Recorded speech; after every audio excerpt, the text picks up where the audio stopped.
Where the Red Fern Grows, Chapter 19.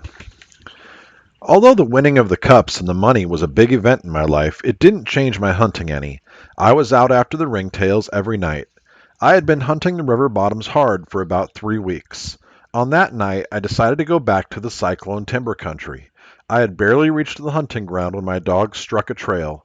Old Dan opened up first. They struck the trail on a ridge and then dropped down into a deep canyon, up the other side, and broke out into some flats. I could tell that the scent was hot from their steady bawling. 3 times they treed the animal. Every time I came close to the tree, the animal would jump and the race would be on. After a while, I knew it wasn't a coon. I decided it was a bobcat. I didn't like to have my dogs tree the big cats, for their fur wasn't any good, and all I could expect was 2 cut-up hounds. They could kill the largest bobcat in the hills, and had on several occasions. But to me it was useless. The only good I could see in killing one was getting rid of a vicious predatory animal. The 4th time they treed, they were on top of a mountain. After the long chase, I figured the animal was winded and would stay in the tree. In a trot, I started to them. As I neared the tree, Little Ann came to me, reared up, and whined. By her actions, I knew something was wrong. I stopped. In the moonlight, I could see old Dan sitting on his haunches, staring up at the tree and bawling. The tree had lots of dead leaves on it. I knew it was a large white oak because it is one of the last trees in the mountains to lose its leaves. Old Dan kept bawling. Then he did something he had never done before. For seconds his deep voice was still, and silence settled over the mountains. My eyes wandered from the tree to him. His lips were curled back, and he snarled as he stared into the dark foliage of the tree. His teeth gleamed white in the moonlight. The hair on his neck and along his back stood on end. A low, deep, rumbling growl rolled from his throat. I was scared and called to him. I wanted to get away from there. Again I called, but it was no use. He wouldn't leave the tree, for in his veins flowed the breeded blood of a hunting hound. In his fighting heart there was no fear. I set the lantern down and tightened my grip on the handle of the axe.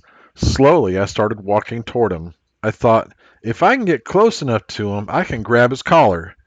I kept my eyes on the tree as I edged forward. Little Ann stayed by my side. She, too, was watching the tree. Then I saw them. 2 burning yellow eyes, staring at me from the shadowy foliage of the tree. I stopped, petrified with fear. The deep baying of old Dan stopped, and again the silence closed in. I stared back at the unblinking eyes.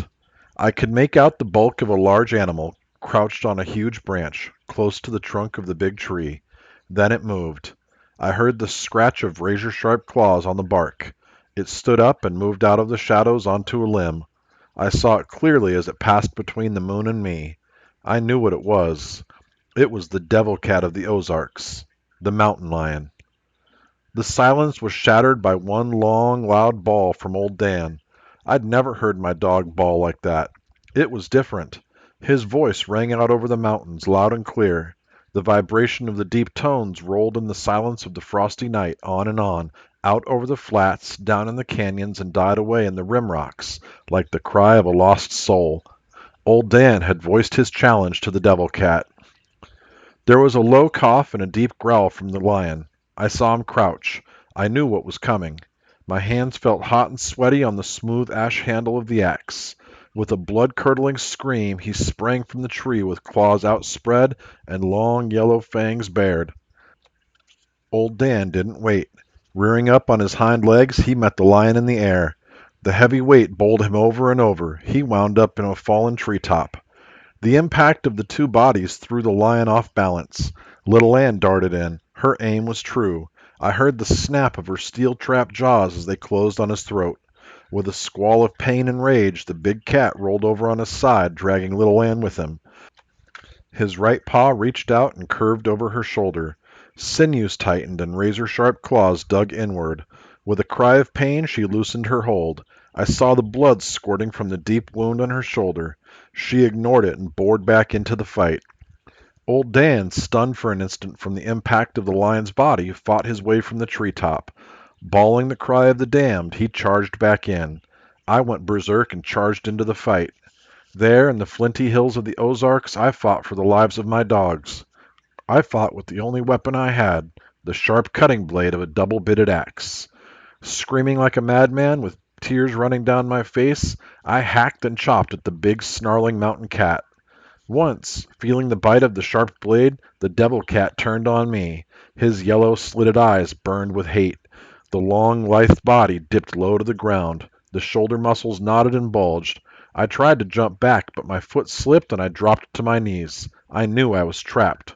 With a terrifying scream, he sprang. I never saw my dogs when they got between the lion and me, but there they were. Side by side, they rose up from the ground as one. They sailed straight into those jaws of death, their small red bodies taking the ripping, slashing claws meant for me. I screamed and charged back into the fight, swinging my axe, but I was careful not to hit one of my dogs. The battle raged on, down the side of the mountain, over huckleberry bushes, fallen logs, and rocks. It was a rolling, tumbling mass of fighting fury, and I was in the middle of it all, falling, screaming, crying, and hacking away at every opportunity. I had cut the big cat several times. Blood showed red on the bit of the axe, but as yet I had not gotten in the fatal lick. I knew it had to be soon, for my dogs were no match against the razor-sharp claws and the long yellow fangs. The screams of the big cat and the deep bellowing voices of my dogs echoed through the mountains, as if the demons of hell had been turned loose. Down on the side of the mountain, the terrible fight went on, down to the very bottom of the canyon. The big cat had old Dan by the throat. I knew he was seeking to cut the all-important vein, the jugular. At the pitiful bawl of old Dan, little Ann, throwing caution to the wind, ran in and sank her teeth in the lion's tough neck. With her claws digging into the mountain soil, she braced herself and started pulling. The muscles in her small legs knotted and quivered. She was trying hard to pull the devil cat's fangs from the throat of old Dan. In the rays of a bright Ozark moon, I could see clearly. For an instant I saw the broad back of the big cat. I saw the knotty bulge of the steel-bound muscle, the piston-like jerk of the deadly hind claws trying for the downward stroke that could disembowel a dog. Raising the axe high over my head, I brought it down with all the strength in my body. My aim was true. Behind the shoulders, in the broad muscular back, the heavy blade sank with a sickening sound. The keen edge cleaved through the tough skin. It seemed to hiss as it sliced its way through bone and gristle. I left the axe where it was, sunk to the eye in the back of the devil cat. He loosened his hold on the throat of old Dan. With a scream of pain, he reared up on his hind legs and started pawing the air. Little Ann dangled from his neck, still holding on. Her eyes were shut tight, and her small feet were digging and clawing at the body. Old Dan, spewing blood from a dozen wounds, leaped high in the air. His long red body sailed in between the outspread paws of the lion. I heard the snap of his powerful jaws as they closed on the throat. The big cat screamed again. Blood gurgled and sprayed. In a bright red mist, it rained out over the underbrush and rattled like sleet on the white oak leaves. In a boxer's stance, he stood and clawed the air. His slitted eyes turned green with hate. He seemed to be unaware of the two hounds hanging from his body and kept staring at me. I stood in a trance and stared back at the ghastly scene. The breath of life was slowly leaving him. He was dying on his feet but refused to go down. My axe handle stuck straight out from his back. Blood, gushing from the mortal wound, glistened in the moonlight. A shudder ran through his body. He tried once again to scream. Blood gurgled in the throat. It was the end of the trail for the scourge of the mountains. No more would he scream his challenge from the rim rocks to the valley below. The small, harmless calves and the young colts would be safe from his silent stalk. He fell toward me. It seemed that with his last effort he was still trying to get at me. As his heavy body struck the ground, something exploded in my head. I knew no more. When I came to, I was sitting down. It was silent and still. A bird, disturbed by the fight, started chirping far up on the side of the mountain. A small winter breeze rustled some dead leaves in the deep canyon. A cold, crawling chill crept over my body. I looked over at the lion. My dogs were still glued to his lifeless body. In his dying convulsions, the axe had become dislodged from the wound. It lay there in the moonlight, covered with blood. My numb brain started working. I thought of another time the axe had been covered with blood. I don't know why I thought of Reuben Pritchard at that time, or why I thought of these words I had often heard. There is a little good in all evil. I got to my feet and went over to my dogs. I knew I had to inspect them to see how badly they were hurt. It wasn't too hard to get little Ann to loosen her hold. I examined her body. She was cut in several places, but nothing fatal. The only bad wound she had was in her shoulder. It was 9 inches long and down to the clean white bone. She started licking it immediately. It was different with old Dan. Try as I might, he wouldn't turn loose.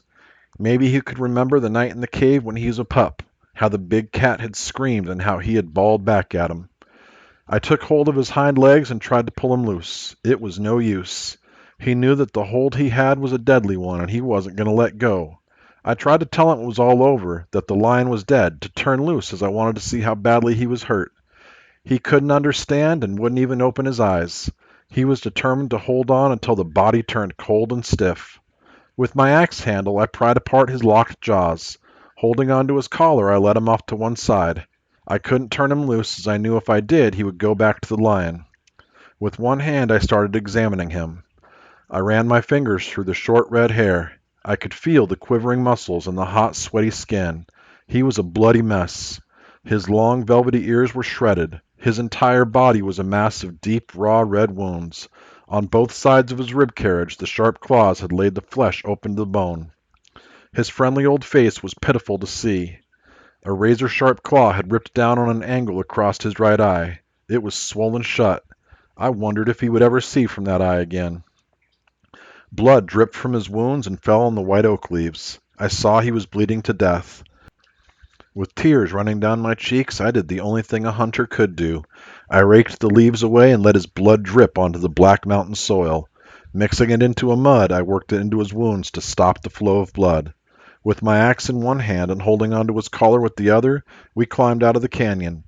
I knew if I couldn't get him far enough away from the lion, he wouldn't go back. On reaching the top, I saw the yellow glow of my lantern. I turned old Dan loose and walked over and picked it up. Not knowing exactly where I was, I looked down out of the mountains to get my bearings.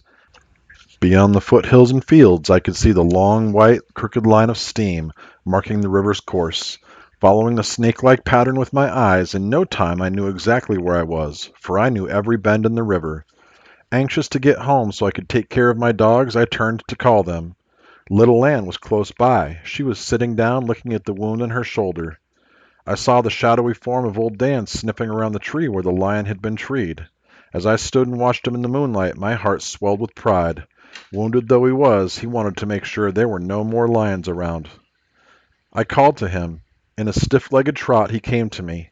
I caught hold of his collar and gave him another inspection. In the lantern light, I could see the mud-caked wounds clearly. The bleeding had almost stopped. I felt much better. Little Ann came over. I knelt down and put my arms around her. I knew that if it hadn't been for their loyalty and unselfish courage, I would have probably been killed by the slashing claws of the devil cat. I don't know how I'll ever pay you back for what you've done, I said, but I'll never forget it. Getting up, I said, "Come on, let's go home so I can take care of those wounds." I hadn't gone far when I heard a cry. At first I thought it was a bird or a nighthawk. I stood still and listened. I glanced at little Ann. She was looking behind me. I turned around and looked for old Dan. He was nowhere in sight. The cry came again, low and pitiful. Instantly, little Ann started back the way we had come. I followed as fast as I could run. I found old Dan lying on his side, pleading for help. What I saw was almost more than I could stand. There, tangled in the low branches of a huckleberry bush, were the entrails of my dog. With a gasping cry, I knelt down by his side. I knew what had happened.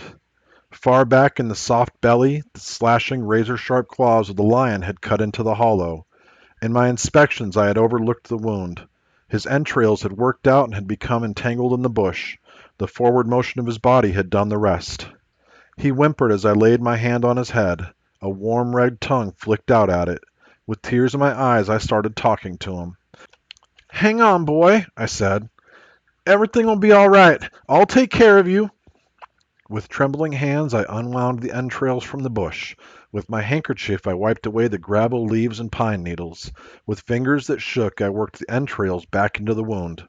Knowing that I couldn't carry him and the axe and lantern, I stuck the axe deep in the side of the white oak tree. I blew out the lantern and hung the handle over the other blade. I wrapped my dog in my old sheepskin coat and hurried for home. Arriving home, I awakened my mother and father. Together, we doctored my dogs. Old Dan was taken care of first. Very gently, Mama worked the entrails out and in a pan of warm soapy water washed them clean of the pine needles, leaves, and grit. If I only knew what I was doing, Mama said as she worked, I'd feel better. With gentle hands, she worked the entrails back through the opening. The wound was sewn up and bandaged with a clean white cloth. Little Ann wasn't hard to doctor. I held her head while Mama cleaned her wounds with peroxide. Feeling the bite of the strong liquid, she whined and licked at my hands. It's all right, little girl, I said. You'll be well in no time. I opened the door and watched her as she limped off to the doghouse. Hearing a whimper, I turned around. There, in the doorway to the room, stood my sisters. I could tell by the looks on their faces that they had been watching for some time. They looked pitiful standing there in their long white gowns. I felt sorry for them. Will little Ann be all right? My oldest sister asked. Yes, I said. She'll be all right. She only had that one bad wound, and we've taken care of that. Old Dan's hurt bad, isn't he? She said. I nodded my head. How bad is it? She asked. It's bad, I said. He was cut wide open. They all started crying. Now here, Mama said, going over. You girls get back in bed. You'll take a death of cold being up like this in your bare feet. Mommy, the little one said, God won't let old Dan die, will he? I don't think so, honey, Mama said. Now off to bed. They turned and walked slowly back to their room. The way your dogs are cut up, Papa said. It must have been a terrible fight. It was, Papa, I said. I never saw anything like it. Little Ann wouldn't have fought the lion if it hadn't been for old Dan. All she was doing was helping him. He wouldn't quit. He just stayed right in there till the end. I even had to pry his jaws loose from the lion's throat after the lion was dead. Glancing at old Dan, Papa said, It's in his blood, Billy. He's a hunting hound and the best one I ever saw. He only has two loves, you and hunting. That's all he knows. If it hadn't been for them, Papa, I said, I probably wouldn't be here now. What do you mean, Mama said, you wouldn't be here now? I told them how the lion had leaped at me and how my dogs had gotten between him and me. They were so close together, I said. When they came up off the ground, they looked just like one. There was a moaning sigh from Mama. She covered her face with her hands and started crying. I don't know, she sobbed. I just don't know. To think how close you came to being killed. I don't think I can stand any more.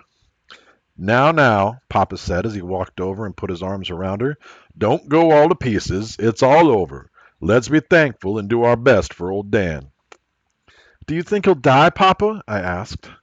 I don't know, Billy, Papa said, shaking his head. He's lost an awful lot of blood, and he's a mighty sick dog. All we can do now is wait and see. Our wait wasn't long. My dog's breathing grew faster and faster, and there was a terrible rattling in his throat. I knelt down and laid his head in my lap. Old Dan must have known he was dying. Just before he drew one last sigh and a feeble thump of his tail, his friendly gray eyes closed forever. At first, I couldn't believe my dog was dead. I started talking to him. Please don't die, Dan, I said. Don't leave me now. I looked to Mama for help. Her face was as white as the bark on a sycamore tree, and the hurt in her eyes tore at my heart. She opened her mouth to say something, but words wouldn't come out. Feeling as cold as an Arctic wind, I got up and stumbled to a chair. Mama came over and said something. Her words were only a murmur in my ears. Very gently, Papa picked up old Dan in his arms and carried him out on the porch. When he came back in the house, he said, Well, we did all we could do, but I guess it wasn't enough. I had never seen my father and mother look so tired and weary as they did on that night. I knew they wanted to comfort me, but didn't know what to say. Papa tried. Billy, he said, I wouldn't think too much about this if I were you. It's not good to hurt like that.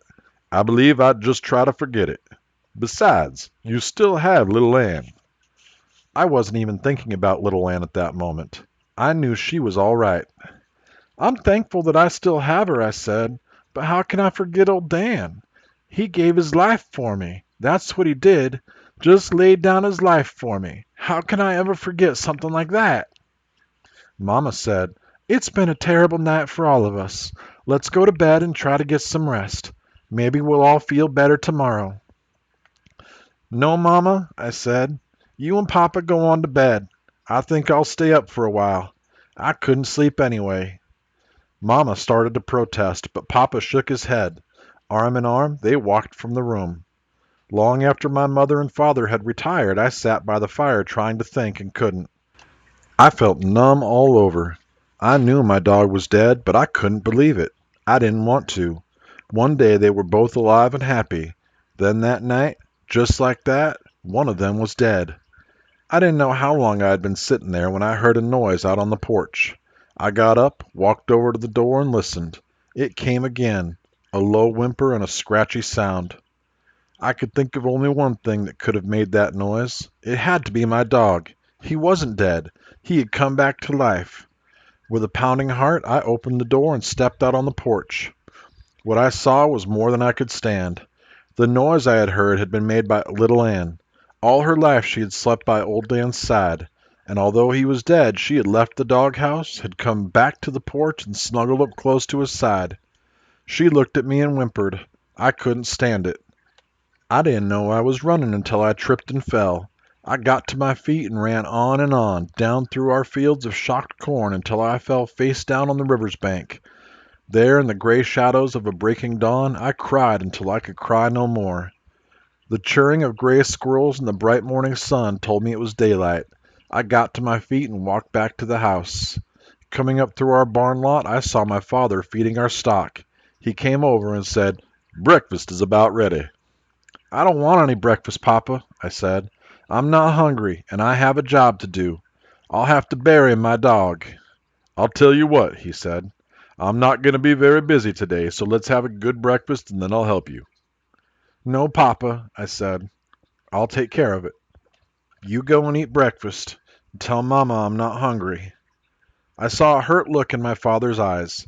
Shaking his head, he turned and walked away. From rough pine slabs, I made a box for my dog. It was a crude box, but it was the best I could do. With strips of burlap and corn shucks, I padded the inside.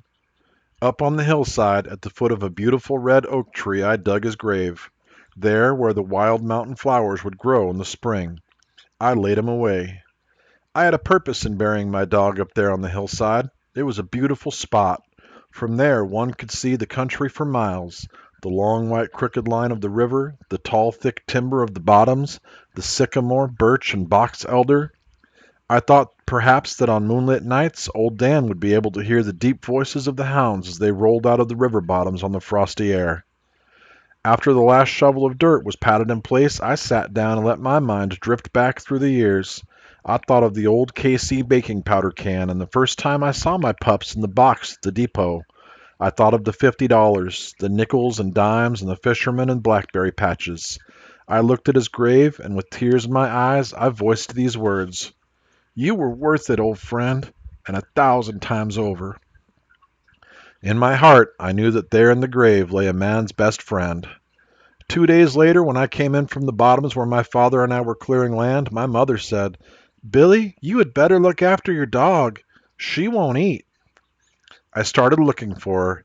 I went to the barn, the corn crib, and looked under the porch. I called her name. It was no use. I rounded up my sisters and asked if they had seen little Ann. The youngest one said she had seen her go down into the garden. I went there, calling her name. She wouldn't answer my call. I was about to give up, and then I saw her. She had wiggled her way far back under the thorny limbs of a blackberry bush in the corner of the garden. I talked to her and tried to coax her out. She wouldn't budge. I got down on my knees and crawled back to her. As I did, she raised her head and looked at me. Her eyes told the story. They weren't the soft gray eyes I had looked into so many times. They were dull and cloudy. There was no fire, no life. I couldn't understand. I carried her back to the house. I offered her food and water. She wouldn't touch it. I noticed how lifeless she was. I thought perhaps she had a wound I had overlooked. I felt and probed with my fingers. I could find nothing. My father came and looked at her. He shook his head and said, "Billy, it's no use. The life has gone out of her. She has no will to live." He turned and walked away. I couldn't believe it. I couldn't.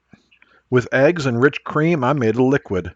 I pried her mouth open and poured it down. She responded to nothing I did. I carried her to the porch and laid her in the same place I had laid the body of old Dan. I covered her with gunny sacks. All through the night I would get up and check on her. Next morning I took warm fresh milk and again I opened her mouth and fed her. It was a miserable day for me. At noon it was the same. My dog had just given up. There was no will to live. That evening when I came in from the fields, she was gone. I hurried to my mother. Mama told me she had seen her go up to the hollow from the house, so weak she could hardly stand. Mama had watched her until she had disappeared in the timber. I hurried up the hollow, calling her name. I called and called. I went up to the head of it, still calling her name and praying she would come to me. I climbed out onto the flats, looking, searching, and calling. It was no use. My dog was gone. I had a thought, a ray of hope. I just knew I'd find her at the grave of old Dan. I hurried there. I found her lying on her stomach, her hind legs stretched out straight and her front feet folded back under her chest. She had laid her head on his grave. I saw the trail where she had dragged herself through the leaves. The way she lay there, I thought she was alive. I called her name. She made no movement. With the last ounce of strength in her body, she had dragged herself to the grave of old Dan. Kneeling down by her side, I reached out and touched her. There was no response, no whimpering cry or friendly wag of her tail. My little dog was dead. I laid her head in my lap and with tear-filled eyes gazed up into the heavens. In a choking voice I asked, "Why did they have to die? Why must I hurt so? What have I done wrong?"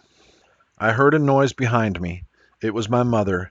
She sat down and put her arm around me. "You've done no wrong, Billy," she said. "I know this seems terrible, and I know how it hurts, but at one time or another everyone suffers. Even the good Lord suffered while he was here on earth." "I know, Mama," I said, "but I can't understand. It was bad enough when old Dan died. Now little Ann is gone, both of them, just like that." "Billy, you haven't lost your dogs altogether," Mama said. "You'll always have their memory. Besides, you can have some more dogs." I rebelled at this. "I don't want any more dogs," I said. "I won't ever want another dog. They wouldn't be like old Dan and little Ann." "We all feel that way, Billy," she said. "I do especially. They fulfilled a prayer that I thought would never be answered." "I don't believe in prayers anymore," I said. "I prayed for my dogs, and now look, both of them are dead." Mama was silent for a minute. Then, in a gentle voice, she said, "Billy, sometimes it's hard to believe that things like this can happen, but there's always an answer. When you're older, you'll understand better." "No, I won't," I said. "I don't care if I'm 100 years old. I'll never understand why my dogs had to die." As if she were talking to someone far away, I heard her say in a low voice, "I don't know what to say. I can't seem to find the right words." Looking up to her face, I saw that her eyes were flooded with tears. "Mama, please don't cry," I said. "I didn't mean what I said." "I know you didn't," she said as she squeezed me up tight. "It's just your way of fighting back." I heard the voice of my father calling to us from the house. "Come now," Mama said. "I have supper ready and your father wants to talk to you. I think when you've heard what he has to say, you'll feel better." "I can't leave little Ann like this, Mama," I said. "It'll be cold tonight. I think I'll carry her back to the house." "No, I don't think you should do that," Mama said. "Your sisters would go all to pieces. Let's make her comfortable here." Raking some dead leaves into a pile, she picked little Ann up and laid her in them. Taking off my coat, I spread it over her body. I dreaded to think of what I had to do on the morrow. My father and sisters were waiting for us on the porch. Mama told them the sad story. My sisters broke down and started crying. They ran to Mama and buried their faces in her long cotton dress. Papa came over and laid his hand on my shoulder. "Billy," he said, "there are times in a boy's life when he has to stand up like a man. This is one of those times. I know what you're going through and how it hurts, but there's always an answer. The good Lord has a reason for everything he does." There couldn't be any reason for my dogs to die, Papa, I said. There just couldn't. They hadn't done anything wrong. Papa glanced at Mama. Getting no help from her, he said, "It's getting cold out here. Let's go in the house. I have something to show you." "Guess what we're having for supper," Mama said as we turned to enter the house. "Your favorite, Billy, sweet potato pie. You'll like that, won't you?" I nodded my head, but my heart wasn't in it. Papa didn't follow us into the kitchen. He turned and entered his bedroom. When he came into the room, he had a small shoebox in his hand. I recognized the box by the bright blue ribbon tied around it. Mama kept her valuables in it. A silence settled over the room. Walking to the head of the table, Papa set the box down and started untying the ribbon. His hands were trembling as he fumbled with the knot. With the lid off, he reached in and started lifting out bundles of money. After stacking them in a neat pile, he raised his head and looked straight at me. "Billy," he said, "you know how your mother has prayed that someday we'd have enough money to move out of these hills and into town so that you children could get an education." I nodded my head. "Well," he said in a low voice, "because of your dogs, her prayers have been answered. This is the money earned by old Dan and little Ann. I've managed to make the farm feed us and clothe us, and I've saved every cent your furs brought in. We now have enough." "Isn't it wonderful?" Mama said. "It's just like a miracle."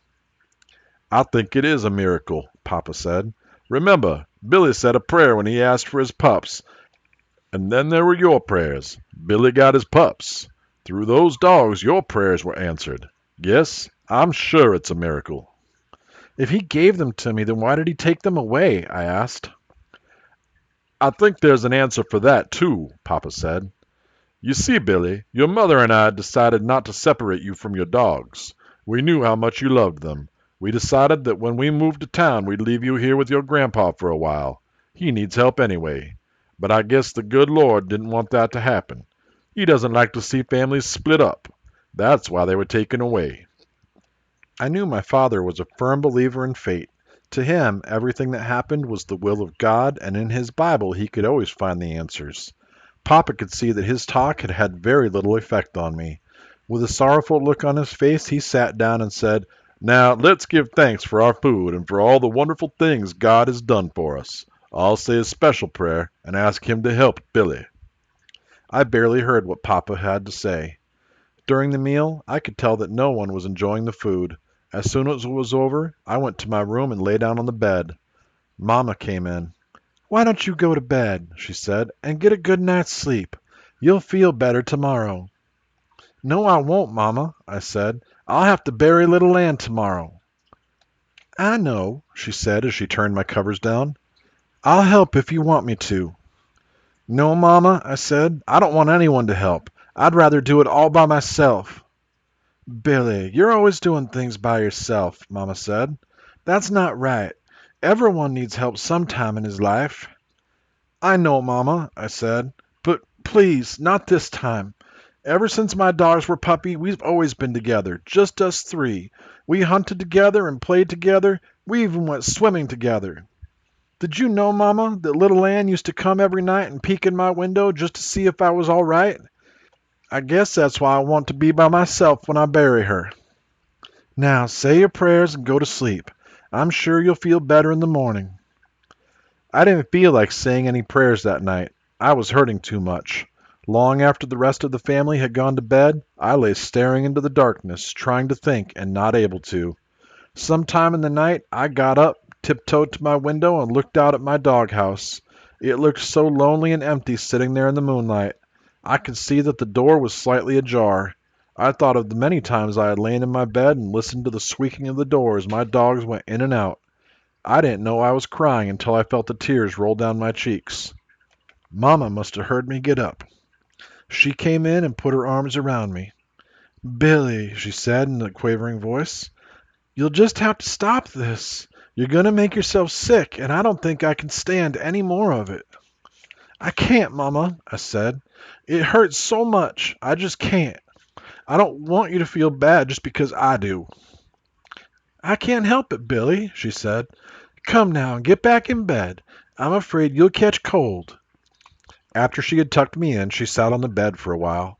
As if she were talking to the darkness, I heard her say, "If only there were some way I could help. Something I could do." "No one can help, Mama," I said. "No one can bring my dogs back." "I know," she said as she got up to leave the room. "But there must be something. There just has to be." After Mama had left the room, I buried my face in my pillow and cried myself to sleep. The next morning I made another box. It was smaller than the first one. Each nail I drove in the rough pine boards caused the knot in my throat to get bigger and bigger. My sisters came to help. They stood it for a while. Then, with tears streaming, they ran for the house. I buried little Ann by the side of old Dan. I knew that was where she wanted to be. I also buried a part of my life along with my dog. Remembering a sandstone ledge I had seen while prowling the woods, I went there. I picked out a nice stone and carried it back to the graves. Then, with painstaking care, I carved their names deep in its red surface. As I stood looking at the two graves, I tried hard to understand some of the things my father had told me, but I couldn't. I was still hurting and still had that empty feeling. I went to Mama and had a talk with her. "Mama," I asked, "do you think God made a heaven for all good dogs?" "Yes," she said. "I'm sure he did." "Do you think he made a place for dogs to hunt? You know, just like we have here on our place, with mountains and sycamore trees, rivers and cornfields and old rail fences? Do you think he did?" "From what I've read in the good book, Billy," she said, "he put far more things up there than we have here. Yes, I'm sure he did." I was thinking this over when Mama came up to me and started tucking my shirt in. "Do you feel better now?" she asked. "It still hurts, Mama," I said as I buried my face in her dress, "but I do feel a little better." "I'm glad," she said as she patted my head. "I don't like to see my little boy hurt like this."